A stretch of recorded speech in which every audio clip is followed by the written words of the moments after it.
Panatilihing masaya ang paglilibang. Ang paglalaro sa kasino ay para sa may edad 21 pataas lamang. Magtakda ng oras at limitahan ang gastos sa paglalaro. Huwag magsugal kung nalulungkot. Huwag hayaang makasira ng buhay at pamilya. Para sa impormasyon ukol sa responsible gaming, tumawag lamang sa hotline numbers 623-1869 at 0917-592-6618 o bisitahin ang www.casinofilipino.ph. Isang mensahe mula sa PAGCOR. Keep it fun. Game responsibly. Sa pamamagitan ng state-of-the-art 25,000 watts fully digital AM power stereo transmitter.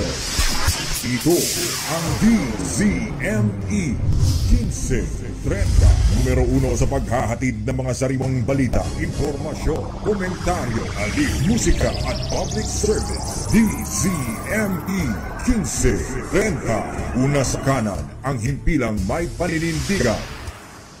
Rex Kayanong sa Target On Air.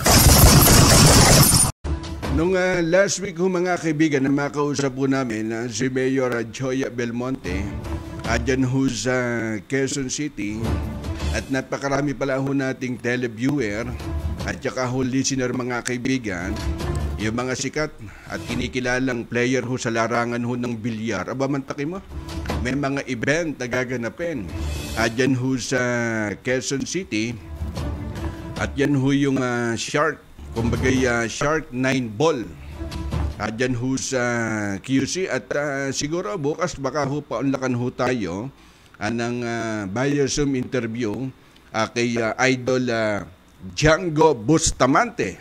Siguro naman ho kilala niyo ho yan kung bilyar ho ang pag-uusapan. Naandyan ho si Ronnie, kung di ako nagkakamali ho mga kaibigan, at isa ho sa mga hinahangaan ho ng ating mga kabataan, kumbaga sabi nga ho nila, kailangan ho Karex maging isang moderno, kumbaga pamarisan. Sa larangan ho ng sports ng bilyar, si Django Bustamante, kumbaga bago sumibol, yung pangalan ho niya, kung familiar ho sa inyo, isa ho sa mga naging idolo ho niyan, si Efren Bata Reyes at saka ho si Ronnie Alcala. Dahil meron hong Quezon City Cup na gaganapin ho next year. Yung 9-ball Shark Billiard dyan ho sa Quezon City. At ito naman ho, kaya naging familiar ho sa amin dahil nung makausap namin si Mayor Joy Belmonte, abay may mga text ho tayong tinanggap. Sabi niya, Karex, baka naman pwede mong paunlakan ng via Zoom interview. Bukas, ating makakausap po yan si Django Bustamante at saka ho si Ronnie dyan ho sa Quezon City. Rex Kayanong sa Target On Air. Bukas ho yan, abangan nyo.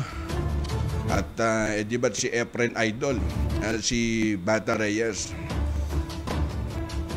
taga Calamba, Laguna Carex yan, si Django Bustamante. Naku, hindi ho kami ganong pamilyar ho dito. Bagamat ang Quezon City, para bang nakatutok ko sa atin. Sabi ko, ang programa natin Mapa Biblia nga ho, nasisingitan ho namin Mapa Sports. Mas maganda ho yung ganang kumbagay kompleto, Ricardo. Para bang nagbabasa ka ho ng isang pahayagan, may mga nagbabasa ho kasi ng newspaper, baka hindi nyo ho alam. Minsan ang binabasa lang ho nila nasa center page yung entertainment. Pero pagdating ho dun sa sports, wapakelso sila.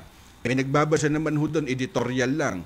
Iba naman ho, column, opinion, di ba? Kumbaga, magkakaiba ho ng panlasa yung mga viewer o readers ho ng mga isang pahayagan. Dito ho sa programa ho namin, kumbaga, kahit saan ho kayo mapuntang anggulo, abay para sa inyo lahat to. Panatilihing masaya ang paglilibang. Ang paglalaro sa kasino ay para sa may edad 21 pataas lamang. Magtakda ng oras at limitahan ang gastos sa paglalaro. Huwag magsugal kung nalulungkot. Huwag hayaang makasira ng buhay at pamilya. Para sa impormasyon ukol sa responsible gaming, tumawag lamang sa hotline numbers 623-1869 at 0917-592-6618 o bisitahin ang www.casinofilipino.ph. Isang mensahe mula sa PAGCOR. Keep it fun. Game responsibly.